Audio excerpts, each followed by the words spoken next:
Welcome to Not That Girl Anymore, part of the Liminal Network. I'm your host, Dawn Bouillon. This is more than a podcast. It's a sisterhood.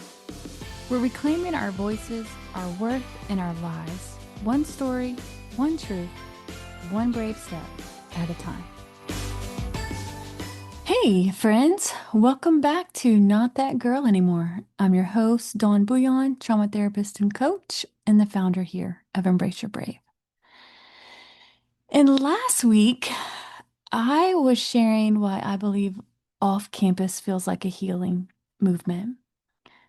And since then, I've had many conversations with people. And what struck me most after that episode wasn't how many people wanted to actually talk about the show, but how many people wanted to actually talk about themselves and their trauma and their healing and their relationships and their stories. And honestly, I think that's because the best stories don't just entertain us, they help us understand ourselves. So, whether you've watched Off Campus or you've never seen a single episode, this conversation is really about something much bigger than a show. It's about trauma, it's about healing, it's about what happens when painful experiences live in our bodies long after the event is over. And it's about what it takes to feel safe again. As a trauma therapist, as you know, I have loved this show for so many reasons, but one of the things I've really appreciated about it is the story. It didn't just show trauma, it actually showed us trauma responses. Because when something painful happens to us, our bodies don't simply forget. Our nervous systems adapt. Our brains adapt. Our bodies adapt. And that's not weakness, that's survival. And maybe you've experienced that yourself. Maybe you've noticed anxiety that doesn't seem to make sense. Or maybe you've had panic attacks that make you feel like you're dying. Or maybe you found yourself overthinking or over preparing or over functioning or struggling to trust. And maybe you've wondered why something that happened years and years ago still affects you today. And if that's you, I want you to hear this. You are not crazy. That's one of our mottos around here. And you're not weak and you're not broken. Your nervous system has been trying to protect you. Because remember, trauma isn't just what happened to us. Trauma is what happened inside of us because of what happened. It's the disconnect that happens inside of us. It's the way that our bodies then learn to anticipate danger. It's the way our minds try to prevent future pain. It's the way our nervous systems stay on guard long after the threat is gone. And one of the reasons I think so many people connected with Hannah's story is because her reactions made sense. Her flashbacks made sense. Her panic made sense. Her fear made sense. The hesitation she had, the disassociation she had made sense. The hypervigilance. Nothing about her was broken. Her nervous system was doing exactly what nervous systems do after trauma. It was trying to keep her safe. And honestly, I wish more people understood that because so many survivors spend years asking, what's wrong with me? When I think the better question is, what happened to me? And what was my body trying to do to survive it? And some of you might be listening and thinking, well, I didn't have the same thing happen. I wasn't raped like she was. And maybe that's true. But you may still recognize yourself in Hannah's anxiety or her fear or her hesitation or her difficulty trusting or her feeling disconnected from her body. And if that's you, I want you to know something. Our nervous systems respond not only to what happened, they respond to how safe or unsafe we felt. Many women have had sexual experiences that they may have technically agreed to, but didn't truly want. Experiences where maybe they felt pressured or obligated or manipulated or guilted or afraid of disappointing someone or afraid of losing the relationship or afraid of what would happen if they said no. And while every story is different, our bodies often know when something didn't feel safe. Our bodies know when our choices didn't feel free. Our bodies know when our voice wasn't fully available. And our bodies know when we abandon ourselves. As a trauma therapist, I've worked with many women who blamed themselves because they said yes. But when we slow that down and look closer, we often discover there wasn't really much room for a genuine no. And that matters. And I know that might be kind of heavy to think about and heavy to hear right now. But if that has been your body's response, I want you to pay attention. Because healing begins when we stop asking, what's wrong with me? And we start asking, what happened to me? What did I learn to do to survive? What was my nervous system trying to protect me from? Because your symptoms make sense too, and your body makes sense, and your reactions make sense. And understanding that can be the beginning of healing.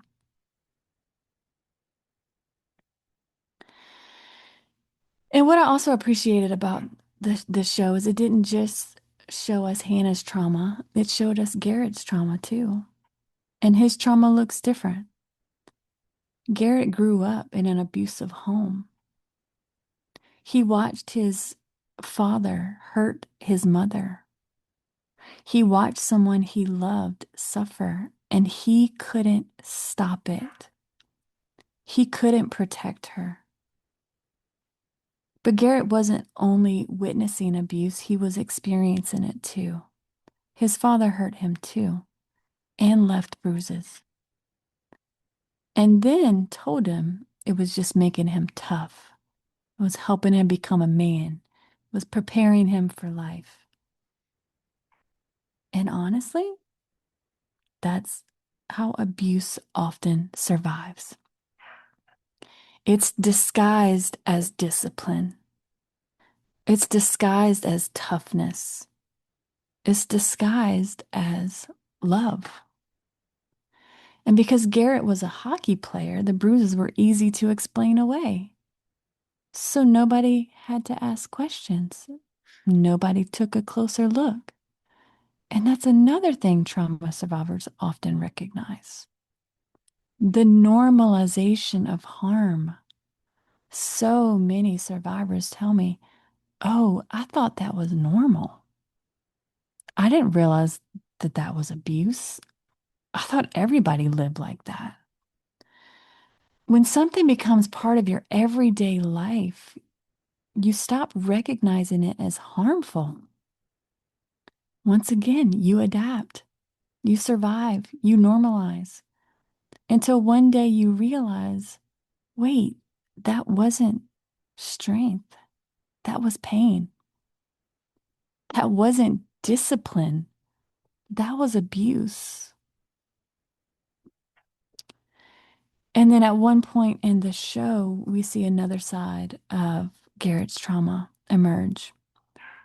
And when he sees bruises on Cindy, his father's girlfriend, his old wounds come rushing back and his flashbacks begin. And the memories return and the helplessness returns.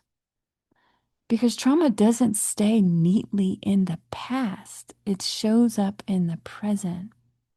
And when Garrett sees Cindy being hurt, he's not just seeing Cindy. Part of him is seeing his mother, and part of him is seeing himself. And part of him is reliving every moment he couldn't stop the abuse, every moment he couldn't protect someone that he loved. And that's what trauma does. Sometimes we're reacting to what's happening right now. And sometimes what's happening right now is waking up something much older in you or much younger in you. Something unfinished, something unresolved, something that still hurts. And Garrett's flashbacks make sense. And his nervous system wasn't overreacting, it was remembering. And I'm trying not to spoil too much for you, but another part of the show, um, when Garrett gets really angry and gets violent with the person that hurt Hannah, we see another trauma response emerge from him. And that's fear. And it's not fear of Hannah, it's fear of himself. It's fear that he might become his father. It's fear that the violence he witnessed somehow now lives inside of him. And honestly, I have seen that fear in so many survivors. People who grow up around abuse often carry an enormous fear of becoming abusive themselves. And not because they are abusive, but because they know firsthand how devastating abuse can be. And what I loved about Garrett's story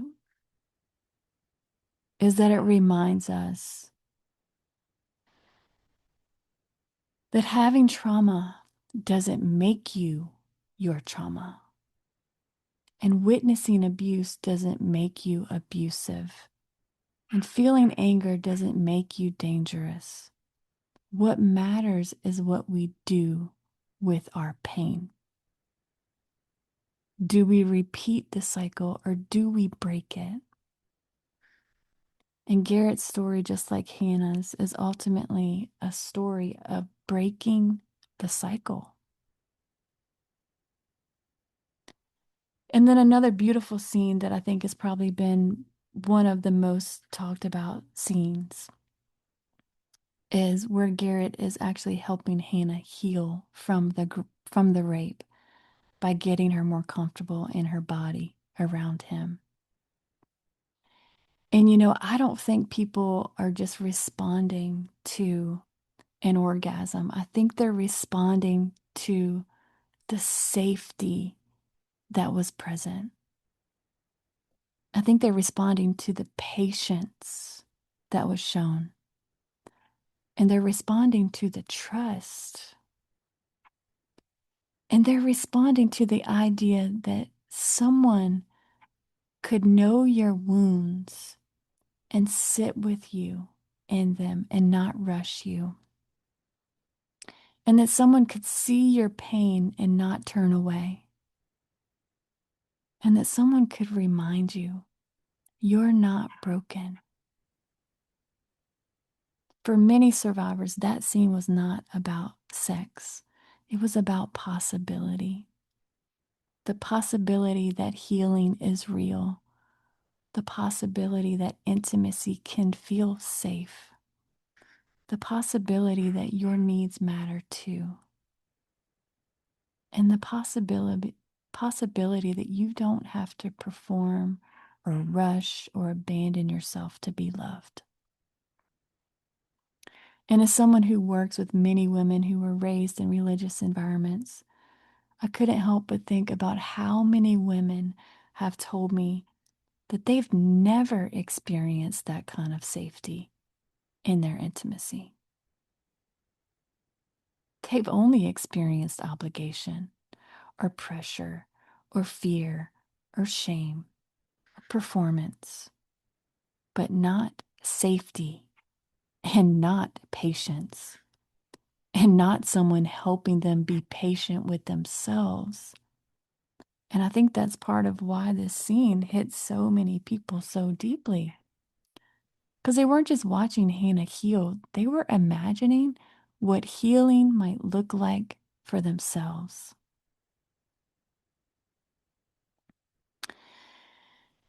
And before we go any further, I want to add an important piece of this. As we've been talking about Hannah and Garrett, I don't want anyone listening to hear and think, if I could just find the right partner, I'd heal.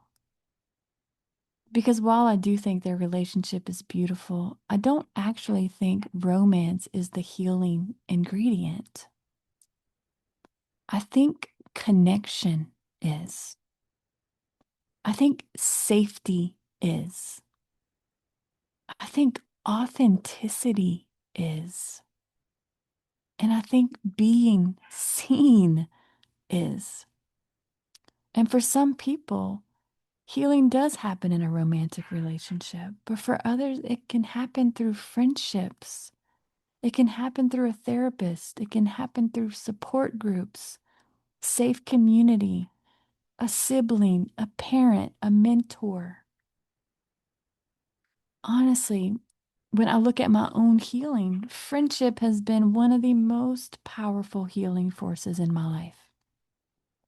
People who saw me, people who listened, people who stayed, people who told me the truth, people who helped me carry things that I was never meant to carry alone.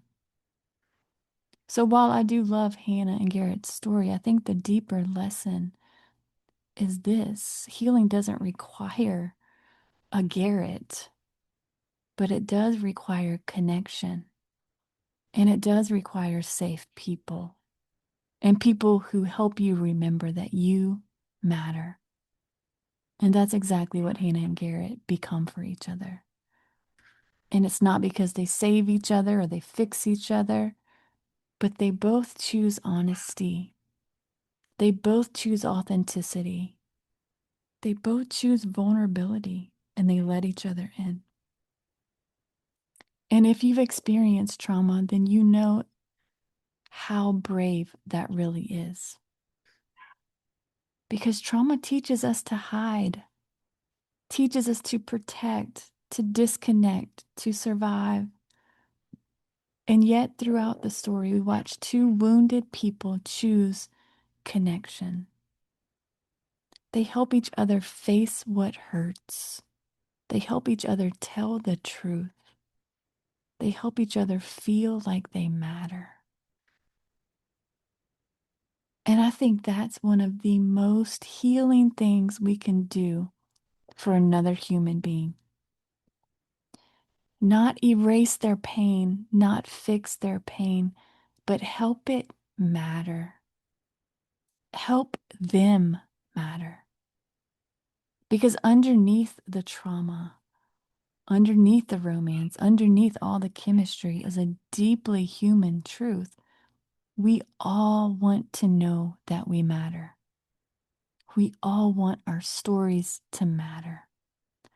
We all want our pain to matter. We all want our healing to matter. We want someone to see the parts of us we've hidden away and not turn away. And that's exactly what Hannah and Garrett give each other. Not perfection, but presence. Not rescue, but a safe relationship. Not fixing each other, but connection. And that's where so much healing begins. One of my favorite things to say is we are wounded in relationships and we are healed in relationships. Not all relationships, but safe relationships, honest relationships, authentic relationships, relationships where we can tell the truth and still be loved, relationships where we can bring our wounds into the light and discover we're not too much. Relationships where someone helps us remember that we're not broken. That scene was so beautiful. And that's what moved me most about this story. It's not that it just showed trauma. What moved me was that it also showed healing. It showed people facing what hurt them, feeling what hurt, and healing what hurt. It showed people breaking cycles instead of repeating them. It showed people choosing connection instead of isolation. And it showed people helping each other heal. And maybe that is why so many of us felt emotional watching it. Because deep down, I think every survivor is asking the same question. Is healing possible for me? Can I trust again? Can I feel safe again? Can I become more than what happened to me? And I believe the answer is yes. Not necessarily quickly and not perfectly or all at once, but absolutely yes, healing is possible. And I think that's what off campus reminded so many of us of and gave us the hope for.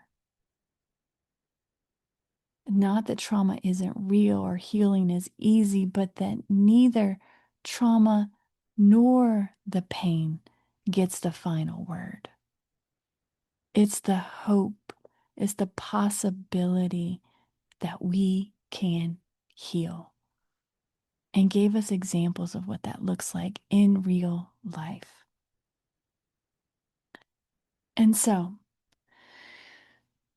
as you can see, this show and what I'm taking from this show and what many people are taking from this show just goes right along with my heart for Embrace Your Brave, my heart for Women to Heal, my heart for Not That Girl Anymore podcast. And just to think that more people are talking about healing, more people are talking about trauma, and more people are believing that it might be possible.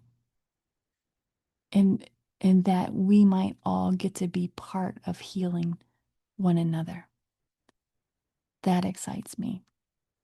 So, once again, if you haven't watched it, I still highly recommend it. But even just learning from it and seeing yourself in it and just getting that hope that you too can heal. So friends, until next time, remember this: you matter, your story matters, your pain matters, your healing matters, your dreams matter, and you're not that girl anymore. Hey friend, just a quick note. I am a licensed therapist, but this podcast isn't therapy. It's not meant to diagnose or treat anything. It's here to offer you support, encouragement, and real conversation. If you're struggling, please reach out to a trusted professional. You are not alone, and you are so worthy of healing. Even if your voice shakes, keep using it. Your healing matters. If you're ready to go deeper, you can book a session by clicking the link in the show notes or visiting our website, embraceyourbrave.org, to learn more about our therapy and trauma-informed coaching options. Let's explore how we can walk this journey together. You are not alone. Embrace your brave, sis. You're not that girl anymore.